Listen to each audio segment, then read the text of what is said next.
Muchas gracias por estar aquí en este blog temático de pago por servicios ambientales. Creo que es fundamental por dos aspectos. El primero, porque nos permite determinar y conocer algo de la aplicación de instrumentos económicos en el territorio para la conservación. Y segundo, nos ayuda a entender más esto desde la experiencia.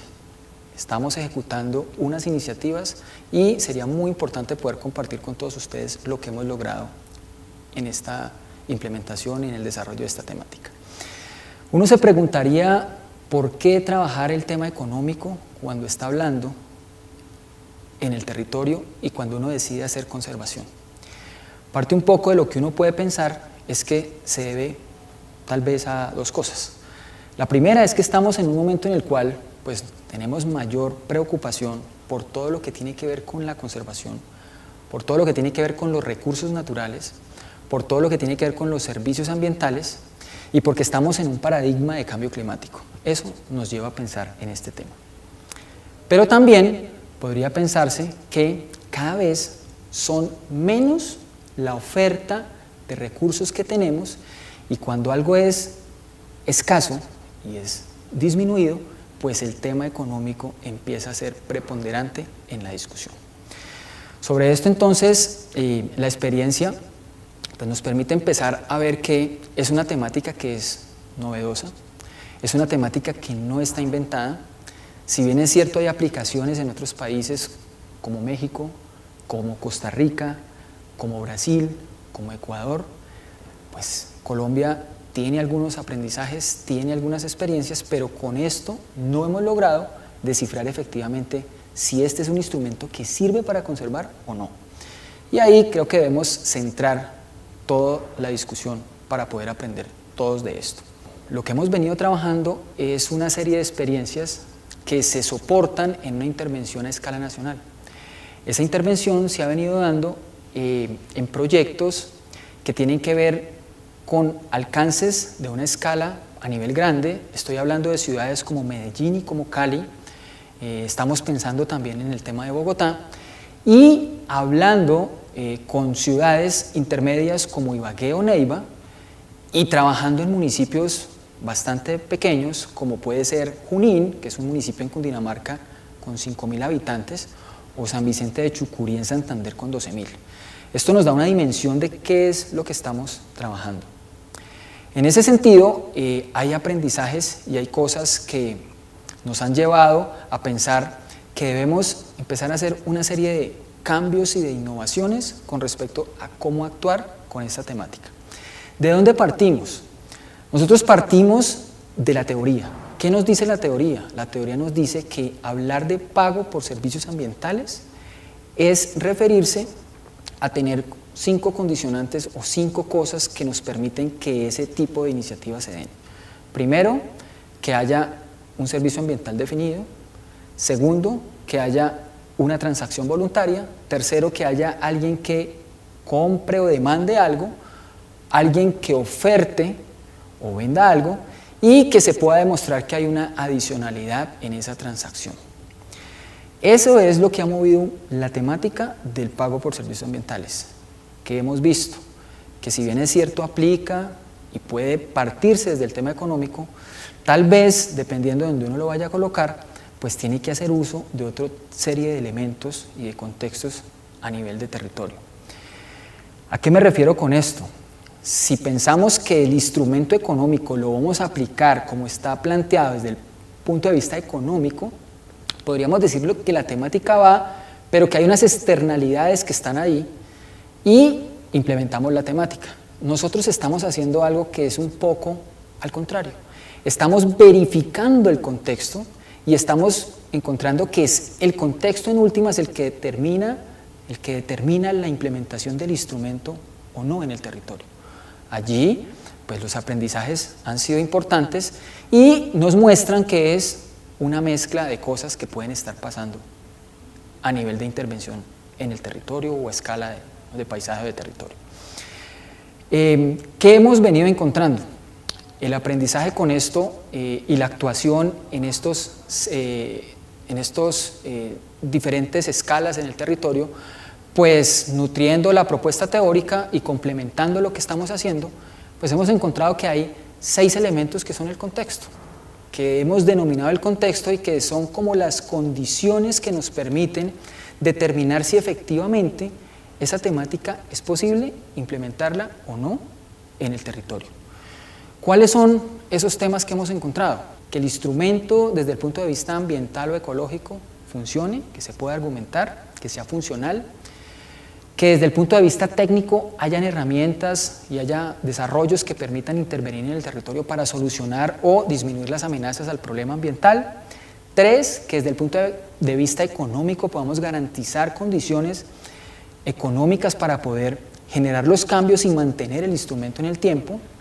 4, desde el punto de vista social, vincular a los actores locales, no solo digamos, como alguien que está involucrado en el tema de mercado, sino como responsable de lo que está pasando en esa cuenca. 5, desde el punto de vista jurídico, hacer una intervención que no vaya a transgredir ninguna de las normas existentes. Y 6, que haya una voluntad político-institucional de los diferentes actores en el territorio. Esos 6 elementos son 6 ejes fundamentales que hemos encontrado que son las condiciones preliminares para poder trabajar en esta temática. Y los colocamos a consideración y los colocamos como parte del aprendizaje que hemos surtido en estos 2 años largos de implementación de este proyecto. Este es un proyecto que ejecuta Patrimonio Natural con la financiación de la Embajada del Reino de los Países Bajos y ha sido un poco pensado desde la posibilidad de conocer si realmente el uso de estos instrumentos es procedente para actuar en la conservación o no, es funcional en el territorio para la conservación. Lo hemos concebido como un enfoque de manera más ampliada, no estrictamente como pago por servicios ambientales. Creemos que parte de los aportes es verlo de una manera amplia, un tema más de incentivos a la conservación, y en ese sentido es que quisiera reflexionar con ustedes sobre lo que hemos venido encontrando en cada uno de estos temas. Cuando uno habla de las escalas, habla de los contextos y se piensa en los 6 temas de los cuales yo les estoy mencionando, uno empieza a encontrar cosas que terminan enseñándole a uno cómo poder actuar con este tipo de instrumentos. Si uno se para desde la teoría y piensa que el tema institucional es importante, uno diría que las condiciones institucionales terminan siendo el motor que mueve una iniciativa de estas. Pero les citaría un ejemplo con respecto al aprendizaje en esto. La cuenca del río Ceibas es un sitio que abastece desde una microcuenca que es Los Micos y donde estamos buscando incidir con el instrumento. Hay condiciones desde el punto de vista institucional para poderlo implementar. Tenemos un consejo de cuenca, tenemos diferentes actores colocando recursos, tenemos un plan de ordenación de la cuenca, tenemos esto proyectado a 20 años, tenemos un ente internacional que es la FAO, que está implementando técnicamente el ordenamiento de esa cuenca, pero con todo y eso llevamos un poco más de 2 años y ha sido difícil teniendo esas condiciones institucionales. Ahí hay un análisis, digamos, que hacer. Hay otros sitios que no tienen plan de ordenación, no tienen ese tipo, digamos, de elementos sobre los cuales uno podría decir que son andamiajes institucionales para que esto sea funcional, y nos ha funcionado mejor que teniendo estas condiciones. Otro aspecto desde el punto de vista ambiental que se me ocurre podría ser lo que hemos hecho en Junín. En Junín hay todo un planteamiento de mejorar la calidad del agua que abastece el municipio de Junín. Hay altos grados de contaminación, es un acueducto que ha sido cerrado por la gobernación de Cundinamarca por los altos índices de contaminación. Parte un poco de ver es cómo transformamos ese manejo en las partes altas, que es de ganadería, para tratar de ver cómo disminuimos la contaminación del agua, que es la que están consumiendo las diferentes personas que están ahí. Desde el punto de vista técnico, los aprendizajes han sido grandiosos, considerando casos, por ejemplo, como el caso de la cuenca Cali, que es una cuenca que abastece parte de la ciudad de Cali, con unos costos de tratamiento bastante fuertes desde el punto de vista de la potabilización, pero desde el área, digamos, de la cuenca donde estamos trabajando, resulta importante porque es una cuenca que ha invertido gran cantidad de recursos en los últimos 8 o 9 años.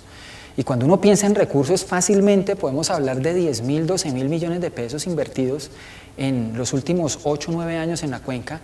Y hasta ahora que hemos llegado con esta iniciativa articulada a esas iniciativas de la cuenca, pues hemos encontrado con el modelamiento hidrológico, que es un aspecto meramente técnico, cómo podemos focalizar esas áreas y encontrar en dónde es que podemos hacer la diferencia con los recursos que podemos tener las diferentes instituciones. Entonces, vean que desde los diferentes casos, desde los diferentes ámbitos, uno termina viendo que es posible hacerlo, pero no en todos los sitios funciona con una metodología, digamos, que vaya a aplicarse en el territorio y que eso sea funcional para lo que queremos hacer. Con todo esto, ¿qué es lo que podemos evidenciar? Que no hay una receta única, no hay una metodología, no hay una camisa de fuerza que nos permita decir que esto ya está inventado. Depende de cada uno de los contextos y cada una de las condiciones que tengamos en el territorio para poderlo implementar. Parte de todo este proceso de aprendizaje en este tiempo nos ha delineado un camino que creemos es largo, no es una cosa que esté resuelta, y parte de la información que hemos recibido desde lo último que se ha producido en la temática que es el cuarto encuentro internacional de pago por servicios ambientales en el mes de noviembre, pues nos muestra que todavía hay elementos sobre los cuales no necesariamente se ha abordado y se ha terminado, digamos, de desarrollar toda una teoría con respecto a esto. ¿Qué nos queda de todo esto? Algo muy importante. Primero, nos pensamos que esto iba a demorarse menos en el país. Los tiempos sobre los cuales se proyectó era la ejecución en 5 años. Vamos ya más de 3 años y no hemos logrado decir con contundencia que efectivamente el instrumento ya está por sí solo ubicado en el territorio. Están en implementaciones, hay cosas que se están haciendo en diferentes partes, pero no es garantía de que esto realmente siga en el tiempo. Segundo, que no necesariamente es un instrumento de mercado, no es solamente el tema económico, hay que considerar otras cosas que los economistas denominan las externalidades, pero nosotros las vemos como las condiciones que hay que tener para poder que efectivamente el instrumento funcione y se instale. Tercero, que no es un instrumento que va a resolver los problemas por sí solo, es un instrumento que debe ir totalmente complementario a los diferentes modelos de gestión en el territorio, que si se complementa y se hace bien, puede generar buenos procesos de conservación. Cuarto, el trabajo con las instituciones. Desde que iniciamos había una gran receptividad de las diferentes instituciones, desde lo público, para trabajar en la temática. Lo que no había era claridad. Debemos prepararnos, debemos trabajar y entender cómo ir construyendo la colocación de este tipo de instrumentos en el territorio para hacerlos funcionales. Un quinto elemento es mirar desde el punto de vista económico cómo las instituciones pueden redireccionar o reenfocar o priorizar la inversión de los recursos que tienen. Hemos encontrado que son pocos los recursos económicos que hay y este instrumento puede ayudar a focalizar de una mejor manera esos recursos en el territorio. Y un sexto elemento que resulta fundamental es el tema jurídico y el tema político. Si no resolvemos muchos de los vacíos jurídicos, vamos a tener menos probabilidades de poder implementar masivamente este tipo de instrumentos a nivel de territorio. Algo fundamental, no es un instrumento para aplicar en todo lado. El aprendizaje nos ha dicho que es un instrumento donde haya problemas hacia los servicios ambientales o amenazas con los servicios ambientales. No es en todos los lugares. Con estos elementos y considerando aspectos que tienen que ver con la interacción propia de todos los proyectos, con los temas presupuestales, los recursos de vigencias, parte de un poco de la lección aprendida es cómo logramos canalizar unos recursos importantes para implementarlos en el territorio, pero las condiciones institucionales de las vigencias de aplicación de recursos no nos permitió y nos tocó pues, desechar esa opción. Para nosotros una pérdida desde el punto de vista del proyecto, para la iniciativa una pérdida porque no había recursos para implementar, y para la misma institución que no los pudo aplicar, pues es una pérdida porque colocó unos recursos en un presupuesto que no logró ejecutar al finalizar su periodo. Entonces, ese tipo de elementos consideramos que son fundamentales tenerlos en cuenta, y lo más importante, estos aspectos verlos como algo que terminen innovando en el territorio para no hacer algo calcado desde el punto de vista de lo económico, y es que no nos va a resolver meramente un instrumento económico los problemas que tenemos en el territorio y en las cuencas, y menos para garantizar aspectos de conservación. Debemos tener apertura, saber qué combinar con qué para hacer del uso de los instrumentos una mejor estrategia para poder generar conservación en el territorio. Les agradezco muchísimo por su tiempo, muy amables. Gracias.